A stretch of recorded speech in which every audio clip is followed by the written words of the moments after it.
L'atome.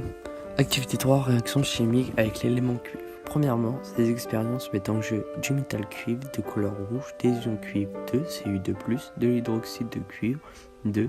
Nous avons utilisé donc pour cela du métal cuivre, une solution aqueuse de sulfate de cuivre, une solution aqueuse d'acide nitrique, une solution aqueuse d'hydroxyde de sodium, solution de soude, une solution aqueuse d'acide sulfurique, du métal fer, ceci, et la globalité. Grand 1. Action de l'acide nitrique sur le métal cuivre. Il fallait placer un morceau de tournure de cuivre dans un tube à essai. Ensuite, vérifier les pictogrammes de sécurité dans la bouteille d'acide nitrique. Sous la hotte, dans le tube à essai, il fallait ajouter 2 ml de solution concentrée d'acide nitrique.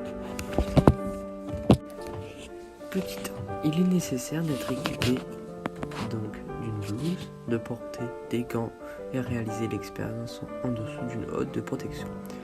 Mais ceci n'était pas toujours obligatoire de travailler en dessous d'une hotte.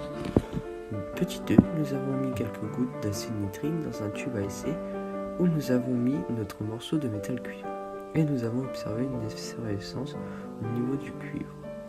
Et cela nous a donné une solution où cette solution se colore en bleu. Un gaz roux apparaît dans le tube à essai. Interprétation de cette première expérience. L'élément cuivre s'est transformé. Il est passé de la forme solide Cu à la forme ionique Cu2+, en solution à la forme solide. Apparition d'hydroxyde de cuivre 2, entre parenthèses Cu, entre parenthèses OH, fermez la parenthèse 2, fermez la parenthèse. Grand 2. Action de la soude sur l'ion cuivre 2. Pour des raisons de sécurité, on choisit de ne pas utiliser la solution bleue précédemment. Il fallait prélever environ 2 ml d'une solution de sulfate de cuivre et les introduire dans un tube à essai. Et ensuite ajouter environ 2 ml d'une solution ou l'hydroxyde de sodium. Cela nous a donné un précipité blanchâtre. Et pour ce qui concerne la suite, nous n'avons pas terminé, mis à part le petit 1 du grand 3, qui était dans le but de l'action de l'acide sulfurique sur l'hydroxyde de cuivre. Pour cela, il fallait verser goutte à goutte de la solution d'acide sulfurique.